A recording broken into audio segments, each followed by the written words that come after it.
دكتور نادي عبد الله أستاذ الحديث بكلية الدراسات الإسلامية، أريد هنا أن أقف على حال رسول الله.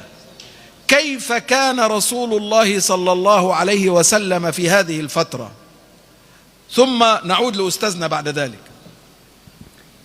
بسم الله والصلاة والسلام على سيدنا رسول الله وعلى آله وصحبه ومن والاه. اللهم صل وسلم وبارك على سيدنا مولانا محمد وعلى آله وصحبه وسلم تسليما كثيرا.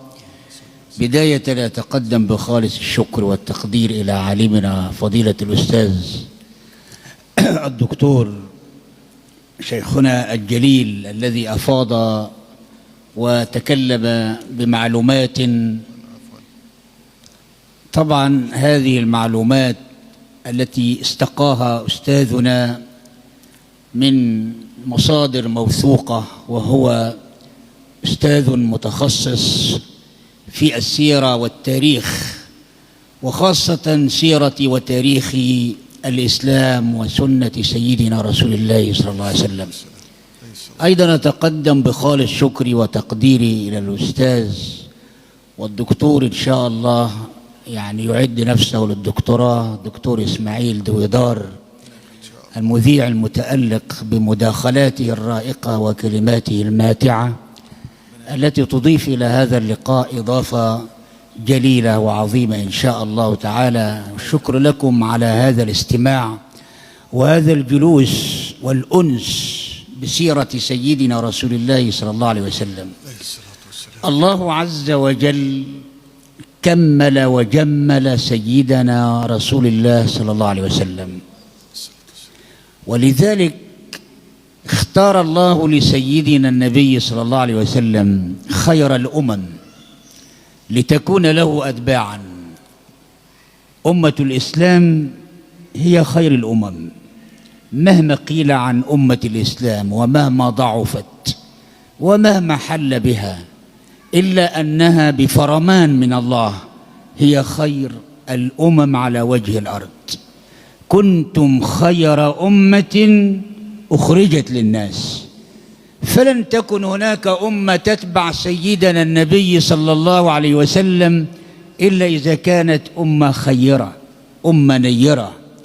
فالله اختار خير الأمم لتكون أتباعا لسيدنا رسول الله، واختار خير الرجال ليكونوا أصحابا لسيدنا رسول الله، ثم اختار له خير النساء ليكن أزواجا لسيدنا رسول الله. فكانت هؤلاء النسوة المباركات الجليلات العفيفات، ومن هؤلاء النسوة السيدة الجليلة العظيمة النقية التقية العفيفة سودة بنت زمعة. أخي الحبيب سألني كيف حال سيدنا رسول الله في هذا الوقت، وقت الهجرة، هجرة الصحابة إلى الحبشة. سيدنا النبي صلى الله عليه وسلم كان كل مسلم من أتباعه هو جزء من سيدنا رسول الله، يتألم بآلامه ويحزن لحزنه ويأسف لأسفه صلى الله عليه وسلم.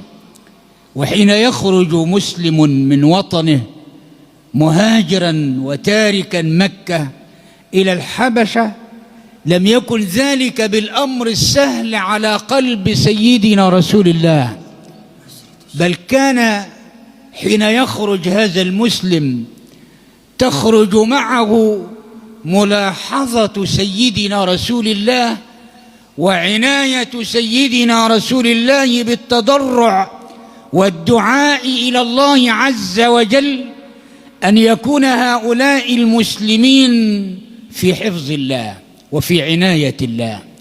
ولذلك سيدنا النبي صلى الله عليه وسلم لم يسمح لمسلم أن يخرج من الوطن إلا إذا علم النبي صلى الله عليه وسلم أين خروجه، إلى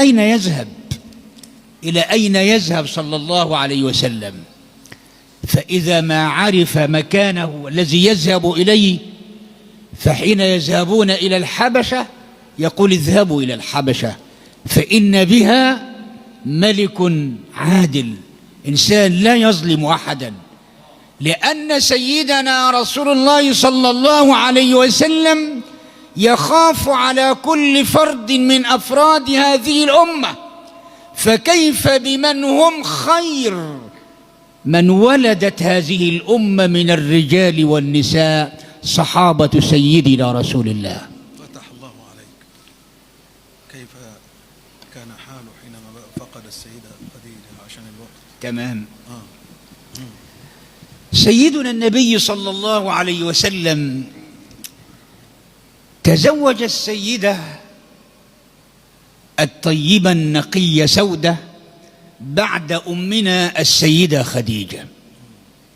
توفيت السيدة خديجة رضوان الله تعالى عليها، التي كانت سندا لسيدنا رسول الله، التي كانت مأوى لسيدنا رسول الله في وقت الشدائد. هذه المرأة لما توفيت حزن قلب سيدنا النبي صلى الله عليه وسلم عليها، لدرجة أنه ظل بعدها ما يقرب من 3 سنوات لم يتزوج، وما جرأ أحد من الصحابة أن يكلم رسول الله صلى الله عليه وسلم في شأن الزواج. ما حدش قادر يكلم النبي صلى الله عليه وسلم أن يتزوج، لأنه كان صلى الله عليه وسلم يحبها، كان وفيا لها، إلا هذه المرأة خولة بنت حكيم كانت رفيقة لسودة رضي الله تعالى عن الجميع، فهي التي كلمت سيدنا رسول الله صلى الله عليه وسلم في أن يتزوج، فقال لها ثيبا أم بكرا؟ قالت الثيب، وذكرت له سودة، وإن كانت بكرا ذكرت له عائشة. فقال لها النبي صلى الله عليه وسلم: وهنا لابد أن نقف لكي نرد على هؤلاء الذين يشغبون على سيدنا رسول الله أنه كان مزواجا.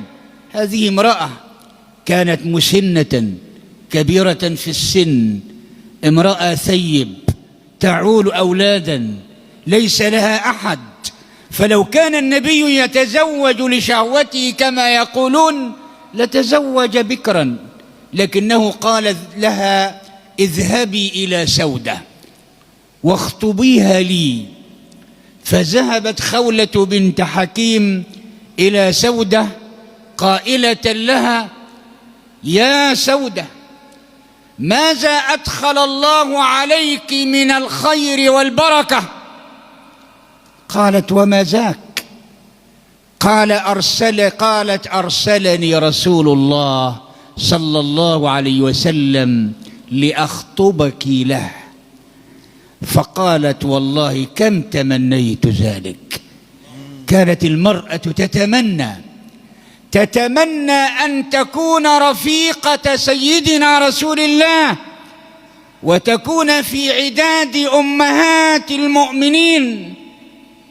هذه المرأة التي فرحت بهذا الزواج وهذا القرب من سيدنا النبي صلى الله عليه وسلم. الله يفتح عليك يا دكتور. يعني أريد أن أقف هنا يعني على نقطة لفت نظرنا فيها فضيلة العالم الجليل الأستاذ الدكتور نادي أستاذنا.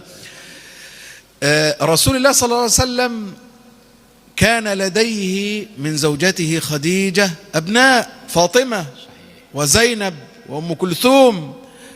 عاوز حد ياخد باله من العيال دي لسه صغيرة. أما بنشوف إحنا دلوقتي واحد يبقى مثلا لو هو مزواج يروح يجيب بنت عيلة صغيرة تانية في سنهم، يفشل البيت ويبوظ البيت ويتخانقوا مع بعض الاثنين، لأن زوجته في نفس سن إيه؟ أولاده. لا، ده هو حب إن يجيب لهم أو عاقلة. إنسانة كبيرة عاقلة. ترعى هؤلاء البنات، وقد كان الزواج بالفعل. ولكن يا دكتور، هل كانت هناك مقدمات لهذا الزواج في عجالة؟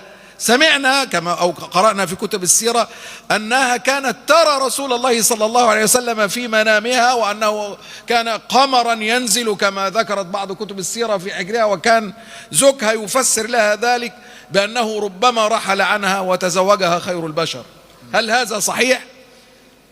الله يفتح عليك. وردت فعلا في كتب السنة أنها هذه المرأة النقية كانت ترى كأن الشمس تقع عليها، وكانت تحكي ذلك لزوجها، وكان زوجها يفسر هذه الرؤيا بأنه سيموت، وقد كان. والحقيقة أن هذه من الإرهاصات التي تدل، وإن دلت على شيء، صلاح كمان، أولا على نقاء قلب هذه المرأة، وارتباط هذه المرأة بسيدنا رسول الله صلى الله عليه وسلم، ودلالة الشمس على نورانية سيدنا رسول الله. فلقد كان قمرا منيرا صلى الله عليه وسلم.